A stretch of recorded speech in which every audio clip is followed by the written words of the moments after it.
Setting up.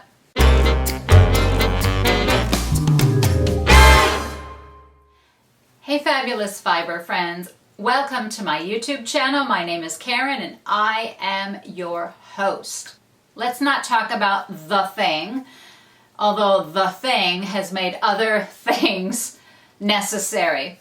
My husband celebrated his birthday the other day and we did a Zoom birthday party, and I know a lot of people are doing Zoom birthday parties and because you have no choice, and it was a lot of fun. And actually we only did it with one other couple. One of the things with Zoom that I find a little challenging is when you have a lot of people, you have to be a little more, oh how cute.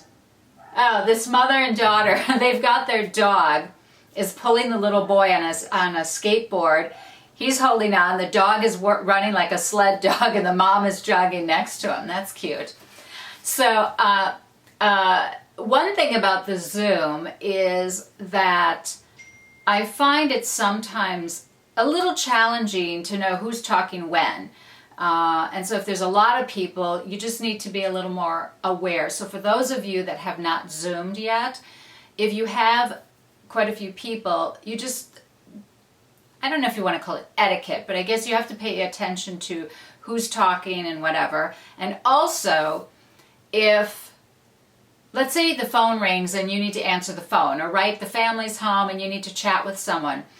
If I turn, and so now my face is sort of off screen on Zoom, and I'm chatting with my daughter, my husband, my son, whatever, and you're talking kind of loudly, you might become the main screen in Zoom, so everyone's going to hear you speaking even though another person is trying to speak. So just be aware, you might want to mute yourself so that you can deal with whatever you're dealing with at home, and then come back to the Zoom meeting. I've noticed that has happened a couple times when I've been on, or if their phone rings and they think that, do you guys, sometimes when I'm on my cell phone, and my husband does this, and so I'm not sure if I do it, I might, maybe, he talks very loudly on the phone as if talking through a megaphone or something. And so sometimes when we've been in the airport and he's on his mobile phone, and he's talking really loud, and I'm looking at him saying, buddy, quiet. Not everyone wants to hear you. You're shouting. Why are you shouting? So me, I'm whispering, I'm whispering into my phone because I don't want everyone to hear me. So it's just funny how we treat a mobile phone a little differently, or for some of us anyway. We speak loudly into it, afraid that the person on the other end can't hear us. Because of, like, in the airport there's so much noise, so you just think that people can't hear. So anyway, I guess that made me think of if you're on a Zoom meeting or knit night or crochet night, and your mobile rings and you pick it up and you're chatting and, oh hey, how are you doing? And all of a sudden, no, everyone else is drowned out in the meeting, because your voice is picking up louder than anyone else. So I guess that's how Zoom works. Whoever's voice comes, that person becomes the dominant talker in the screen, or it highlights their square or something. Anyway, so it's been fun to learn Zoom, and I've been having a lot of fun with Raina from the Slow Knitter in Atlanta. Raina from Atlanta, the Slow Knitter, her podcast. We've had a couple of Zoom sessions, just one-on-one. And it's been so nice to meet people. I mean, I know we do it through social media and Instagram and YouTube, because Raina also has a YouTube channel. But it's really nice to actually sit down, and especially the one-on-one, I really feel like it's more personal. So that's been really nice. And I'm trying to get Raina to go to VKL 2021. So hopefully you'll go, Raina. So that's the Zoom. Although I have to say, my husband works for a university, and they just sent a notice around about security issues. I guess Zoom has not been so good on security issues. And then this morning I heard on the news that a young man, I think from one of the southern states or southeastern states, he had to give his PhD dissertation through Zoom, and someone hacked in, and I guess they started putting up pornographic images. So can you And then I guess there were some racial slurs, because I think it was a person of color and they were making racial slurs. And so can you imagine, here you are, you're earning your PhD, and I guess not only did he have his PhD advisors on the Zoom meeting, apparently he had a couple of his family members because they were so proud of him. And and can you imagine trying to remain focused when you've got this nonsense going on? So Zoom, you better do something about the security. So you guys, when you're Zooming, I guess we need to all be aware that someone may hack in and start doing crazy things in our Zoom meetings. So that needs to be addressed by the Zoom people. So what else can I say? So my husband is going stir crazy. He misses being at work, even though he's looking at retirement. And I'm like, well, this is what it's going to look like. I'm not so sure he's ready to retire. Although I think I've told you guys, he has the option to go back and work part-time. And I think he will definitely do that. I mean, if there's any school in the future, who knows? Maybe universities. Everything will go online. Anyway, this is just blather, blather, blather. So, but I bet you're wondering about this lovely, lovely, oh my gosh, so beautiful sweater. Many of you commented on how much you love this sweater, especially the neckline. Check it out. Check it out. Check it out. This is the Garland by Stefanie Pollmeier. It was in a Pom Pom magazine from 2013. I will put the information below. And I just love it. It is so nice. Yes, there's a lot of stockinette, so if you don't like stockinette, but it goes so quickly. I decided, which I've mentioned before, I mixed 2 yarns. I held a fingering weight and a mohair and used, I think, size 9 needles, 8 or 9 needles. The needle gauge larger than the pattern called for, because the pattern calls for just 1 strand of mohair. I like projects to go pretty quickly, so I decided to hold 2 yarns together, large needles, boom. I think I finished this project in 10 days or 2 weeks, start to finish. And I was working on a few other things, but mostly I tried to focus on this. So it has a little bit of lace work. I will insert more pictures so you can get a better view of everything. I wasn't sure I was going to really like these ribbed sleeves, and I really love them. And I was a little unsure, like, oh, do I want them wider, narrow, more like a bell? And I thought, no, I have to trust what the designer wants. They're not fitted, but they are a little more fitted, and then the body is a little more blousy. Although I have to say I did a little less positive ease than the pattern looks like you have in there. Because I wanted it for a particular skirt, I didn't want too much positive ease. I wanted it, it's not fitted. I mean, there's positive ease, as you can see. There's a little bit of ease to it. Not a ton, but a little bit, right? There's a little ease, not a lot, but a little. But I really just love this pattern. It is so lovely. And I'm so thrilled with how it turned out. And I am fighting every urge and instinct not to cast on another one like 2 days ago. I finished this, I don't know, days ago, and I wanted so badly to cast on like almost immediately. So I'm looking at all my yarn and I'm thinking, oh my God, how many colors can I make? And what mohair do I have that I can mix with this and that? Or on a chilly day or night, isn't mohair, it's just so delicious on your skin. It's cozy. And my husband is really appreciating now too, when I make him things that have mohair in them. He says, oh my God, I just never want to take it off because they're so, it's like a hug, right? It's like just such a luscious hug. It feels so nice and cozy on your body. So, let me see, what modifications did I make? Not too many. As I said, I went up needle size because I changed my yarn weight, and I did a modified drop sleeve, which is a little different from the pattern. Sometimes with drop sleeves you can get a little extra fabric here, and I guess it depends on the yarn that one is using, but I always like to do a modified drop sleeves just to take out a little bit of the bulk under the arms. So I did a modified drop sleeve. The pattern calls to knit this in the round up to the armholes, and then you knit flat. I decided knit in pieces.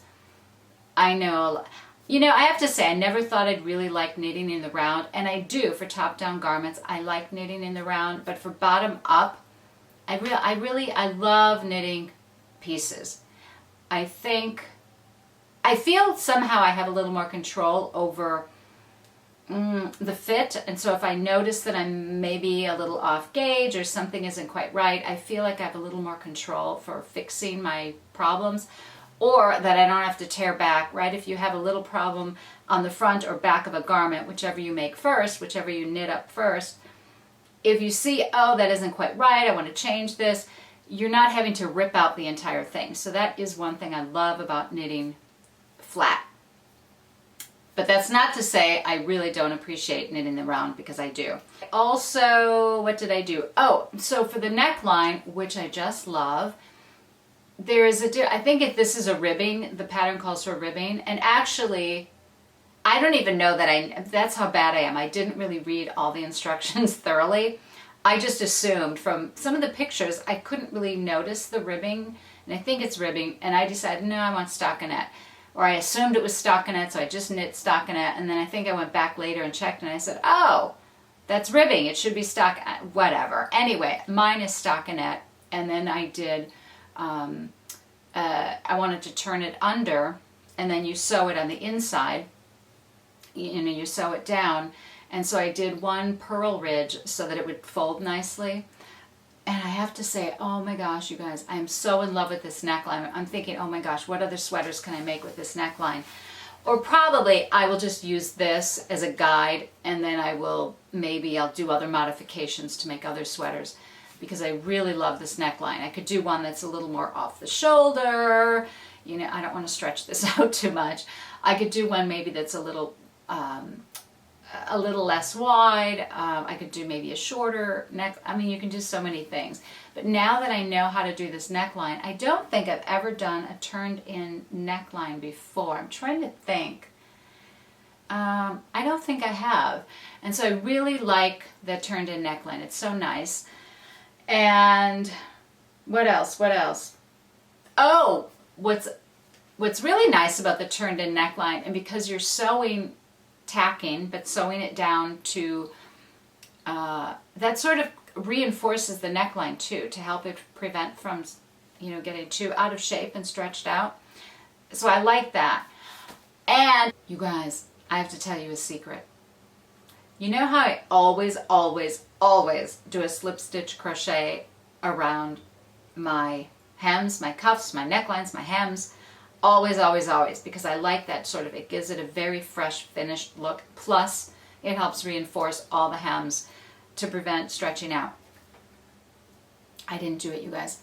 I didn't do it this time. I don't know what possessed me. The devil made me do it or not do it. I decided I'm not going to do it. One reason is I didn't need to for the neckline because it was tacked down, as I just mentioned.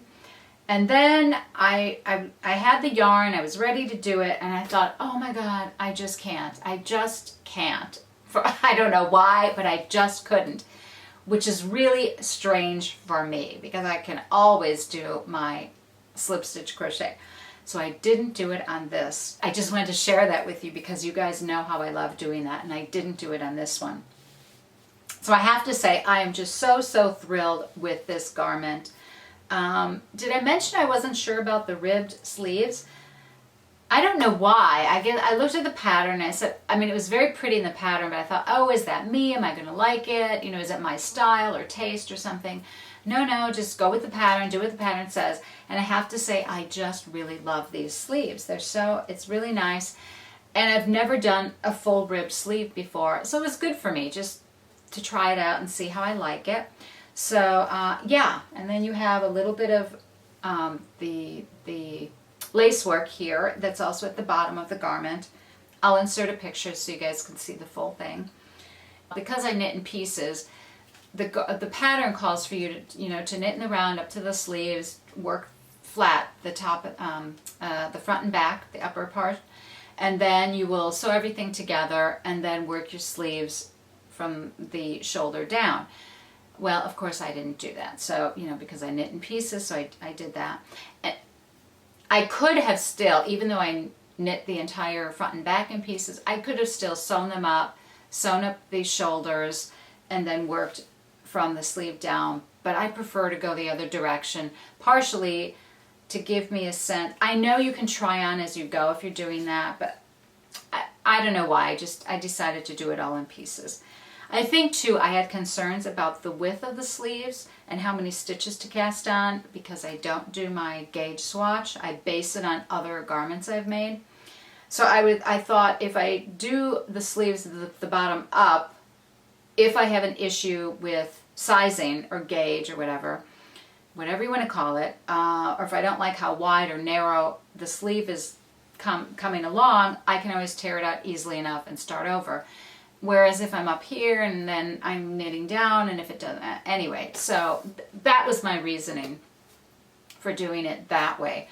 What else can I say? Oh, the pattern, it's well written. It's so easy to follow.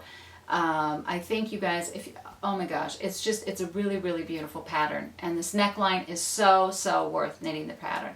You guys, bear with me. I have a migraine starting, and I took one of my migraine pills, but so I'm not sure how long I'll survive, how long I will survive here today. So bear with me if I'm not my usual. I'm trying to be up and perky, but my head's a little, but don't worry, it's fine. I've been getting migraines since I was a child. And at least now there are meds to deal with it. Back then there wasn't. I had to ride them out. But I can feel my head getting a little, so I'm going to have to be quick here today. So that is my only finished object. And let's see what else. So I guess we will go on to works in progress.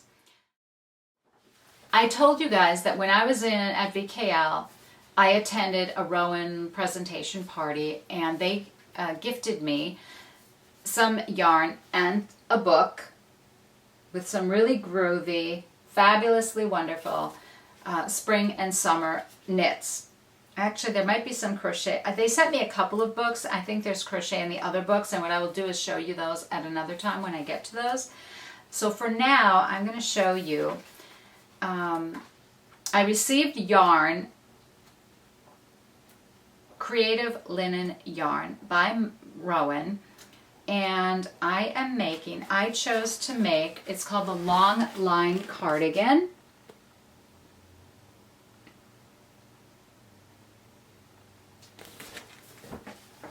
And it's super groovy. So I'm really excited about this. So I've cast on, and it's an easy knit. And I started, because I didn't do my gauge swatch, bad me, my bad. I decided to start, right, it's a front and two front panels and a back panel. So I decided to start with the front panel so that if I had a size issue or gauge issue, I would, it was easy enough, right? Because the front for my size is like 10 inches, I think. The front panels, each one is about 10 inches at the bottom, thereabouts. And so I started knitting. I was at 12 inches because I'm kind of a loose knitter. And I thought, oh my gosh. And I had already gone down in the needle size. So I realized I actually had to cast on even fewer stitches than the pattern for the smallest size, because if I went down another needle size, I was afraid the fabric would be too tight. So instead, it was easy enough calculation. I just, the pattern is easy enough to customize. So I realized, oh, if I just reduce by X number of stitches, it's like going down one extra size. So I did that, and now I'm right on track. So let me show you. I'm so excited about this. I don't think I have any vests, and I think vests are really groovy. I showed it on Instagram, a little tease. So here is another teaser. Wow, more than a teaser. So here is my front panel thus far. There's going to be a separation. There's a side slit, and so that's the reason for that little marker there. And that's where I'm at. So far, so good. The pattern, like all Rowan patterns, they're super easy to follow. What I love about Rowan's designs is they have these wonderful classic elegance to them, Rowan is fabulous, and Quill Studio, who does a lot of the designs in this particular book, they have wonderfully sort of they're elegant and classic, and yet still hip and modern. So I really like that about this design. It's just really beautiful.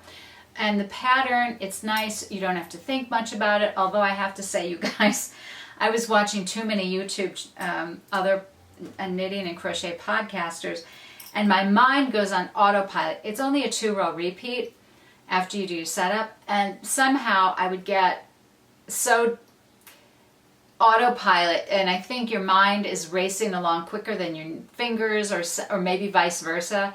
And a couple times I even though I had memorized the repeat, I would still, I put a yarn over what, as I come back the second row, I go, what is that yarn over doing there? It doesn't belong there. But now I found a new way to memorize. I just changed how I'm memorizing one of the rows, and that seems to work better. So now I'm not having any problems. But that's just my thing. That's nothing to do with the pattern. It's just me getting distracted. Isn't it funny how sometimes these super easy patterns and very easy to memorize repeats, and we still can make silly little mistakes. Okay, that is where I'm at with my Longline cardigan. I can't wait to show you guys the finished project. I think it is going to be so groovy. And I don't know what I'll wear it with. I mean, I'm thinking I can wear it with so many things, but I'm trying to, like, in my head, what should I wear it with first? What should I pair this with first? So it's very exciting. And I have, as I'm looking around my office here, what else do I have? Oh, I have one other work in progress. I crocheted a shawl for a friend, and she received it, and she was so grateful. She was so grateful, and it felt really nice that I was able to touch her in that way. So that was great. She loved it. So I cast on another one, and I'm just taking a lot of fingering weight yarns. This one I decided to go up a half a hook size because I wondered, excuse me.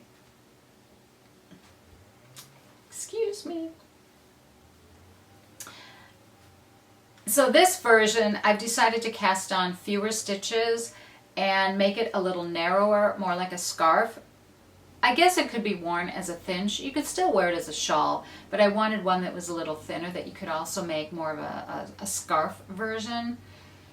But I plan on making a lot of these, so I guess I'll do them in all different widths. So far, this is where I'm at.